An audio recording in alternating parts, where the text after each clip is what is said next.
നമ്മൾ ഏതൊരു വിവാദമെടുത്താലും തർക്കമെടുത്താലും അല്ലെങ്കിൽ കുത്തിത്തിരിപ്പുണ്ടാക്കിയാലും തട്ടിപ്പെടുത്താലും അതിൽ വളരെ പ്രമുഖരായിട്ടുള്ള നടന്മാരോ സെലിബ്രിറ്റികളോ മന്ത്രിമാരോ പിന്നെ പോലീസ് ഉദ്യോഗസ്ഥരോ ഡി ജി പിമാരോ ആരെങ്കിലും അതിൻ്റെ പുറകിൽ കാണും എന്നുള്ള മോൺസന്മാരുടെയൊക്കെ കാലത്താണല്ലോ നമ്മൾ താമസിക്കുന്നത്. അപ്പോൾ അങ്ങനെ ആരുടെയെങ്കിലുമൊക്കെ ഒരു ഒരു പിൻബലം കൂടി വച്ചുകൊണ്ടാണ് എല്ലാ തട്ടിപ്പുകാരും മുന്നോട്ട് പോകുന്നത്. പക്ഷേ മനുഷ്യരുടെ ദൗർബല്യങ്ങളെ, വികാരങ്ങളെ, അത് ഭക്തിയാകട്ടെ അല്ലെങ്കിൽ മദ്യമാകട്ടെ, സ്ത്രീകളോടുള്ള താല്പര്യം, ഏത് വിഷയമാകട്ടെ, ഒരാളിൻ്റെ ദൗർബല്യം അല്ലെ പണത്തിനോടുള്ള താല്പര്യമാവട്ടെ, അധികാരത്തുള്ള ഓരോ മനുഷ്യൻ്റെയും, പാവപ്പെട്ട മനുഷ്യരുടെ വലിയ ദുർബലമായ വികാരങ്ങളെ ചൂഷണം ചെയ്തിട്ടാണ് ഈ തട്ടിപ്പുകാരൊക്കെ വലിയ സാമ്രാജ്യങ്ങൾ തീർക്കുന്നത്. ഇവിടെ തട്ടിപ്പിനിരയായിരിക്കുന്നത് നടൻ ജയറാമാണ്. എത്ര പക്വതയുള്ള, വളരെ പാകതയുള്ള, യാതൊരു പോറലും ജീവിതത്തിൽ ഏൽപ്പിക്കാത്ത വളരെ സാത്വികനായ നടനാണ് ജയറാം.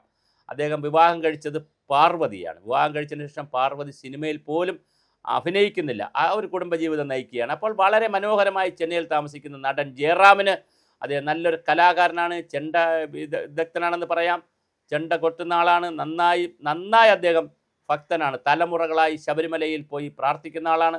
പലപ്പോഴും അദ്ദേഹം ശബരിമലയിൽ പ്രാർത്ഥിക്കുമ്പോൾ കണ്ണുനീര് വരാറുണ്ട്, കരയാറുണ്ട്. അത്രയ്ക്ക് ഭക്തി അയ്യപ്പനുമായി ചേർന്ന് നിൽക്കുന്ന മനുഷ്യൻ. ആ പാവപ്പെട്ട മനുഷ്യനെയാണ് ഈ ഉണ്ണികൃഷ്ണൻ പോറ്റിയെ പോലുള്ള ആളുകൾ പോറ്റി വഞ്ചിച്ചിരിക്കുന്നത്.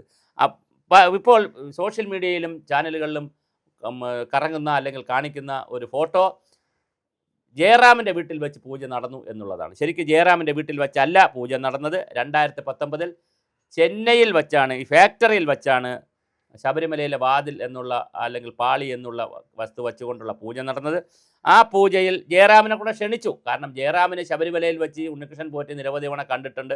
ഉണ്ണികൃഷ്ണൻ പോറ്റി ശബരിമലയിൽ എല്ലായിടത്തും കിടന്ന് വിരവി സകല സ്ഥലത്ത് സകല ബന്ധങ്ങളും വെച്ച് അങ്ങനെ നടക്കുന്ന ഒരു ബിനാമി ആളാണെന്നാണ് ഇപ്പോൾ തോന്നുന്നത്. അല്ലെങ്കിൽ പിന്നെ അങ്ങനെ കഴിയില്ലല്ലോ, അദ്ദേഹം അവിടുത്തെ മേൽശാന്തിയൊന്നും ആയിരുന്നില്ലല്ലോ. അപ്പോൾ അങ്ങനെയുള്ള അദ്ദേഹം ഇത് പറഞ്ഞു. ശബരിമലയിൽ വെച്ച് നിരവധി തവണ ഉണ്ണികൃഷ്ണൻ പോറ്റിയെ കണ്ടിട്ടുണ്ട്.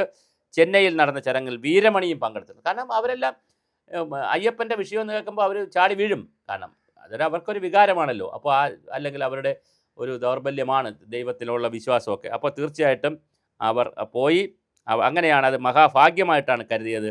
2018 മുതൽ പരിചയമുണ്ട്. 19 ഇത് സംഭവം നടന്നത്. 18 മുതൽ പരിചയമുണ്ട്.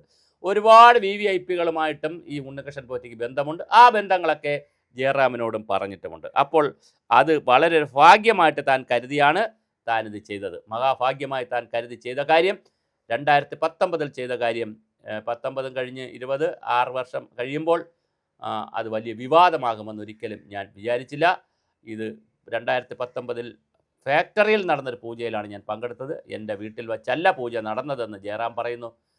ഞാൻ നിരപരാധിയാണ്, അതുകൊണ്ട് എൻ്റെ പേരിൽ ഈ വരുന്ന ആക്ഷേപങ്ങളൊന്നും ശരിയല്ല എന്ന് ജയറാമിന് വന്ന് പത്രക്കുറിപ്പിലൂടെയോ അല്ലെങ്കിൽ മറ്റുള്ളവരോട് പറയേണ്ടി വരുന്നൊരു സാഹചര്യമുണ്ട്.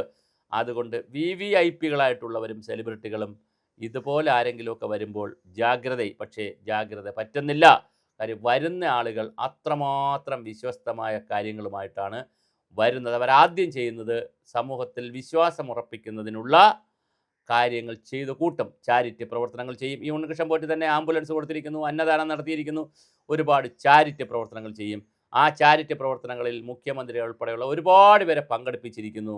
പ്രധാനമന്ത്രിയുടെ അടുത്ത് എത്തിയില്ല, എങ്ങനെയോ എത്തിയിട്ടില്ല, പക്ഷേ അല്ലെങ്കിൽ അവിടെ എത്തുമായിരുന്നു. അങ്ങനെ ഓരോരുത്തരെ കൊണ്ടും വലിയ ചാരിറ്റിയും മറ്റു കാര്യങ്ങളൊക്കെ ഉദ്ഘാടനം ചെയ്യിച്ചും അവരെ അടുത്തു നിന്നും പലരെയും പോയി ഒരു പൊന്നാടയും വാങ്ങിച്ച് 150-200 രൂപ കൊടുത്ത പൊന്നാട കിട്ടും. ഒരു പൊന്നാടയും വാങ്ങിച്ചുകൊണ്ട് പോയി ആദരിക്കാൻ പോകുമ്പോൾ ഈ ആദരവ് ഏറ്റുവാങ്ങാൻ നിൽക്കുന്ന ഒരുപാട് പേരുണ്ട്, ആദരിക്കാൻ പറ്റുന്ന. അപ്പോൾ പൈസ കൊടുത്ത് അവാർഡ് കിട്ടുന്ന കാലമാണ്. അപ്പോൾ അതുകൊണ്ട് അതിനുമൊക്കെ ആളുകൾ നിൽക്കും. അപ്പോൾ അങ്ങനെ നിൽക്കുന്ന പുതിയ കാലത്ത് എല്ലാ ആളുകളും, സെലിബ്രിറ്റികളും പ്രധാനപ്പെട്ട ആളുകളും ശ്രദ്ധിക്കുക. നിങ്ങൾക്ക് പണി വരുന്നത്, 8ൻ്റെ പണി വരുന്നതിൻ്റെ രൂപമറിയില്ല. അത് ചിലപ്പോൾ ഉണ്ണികൃഷ്ണൻ പോറ്റിയുടെ രൂപത്തിലും വന്നേക്കാം.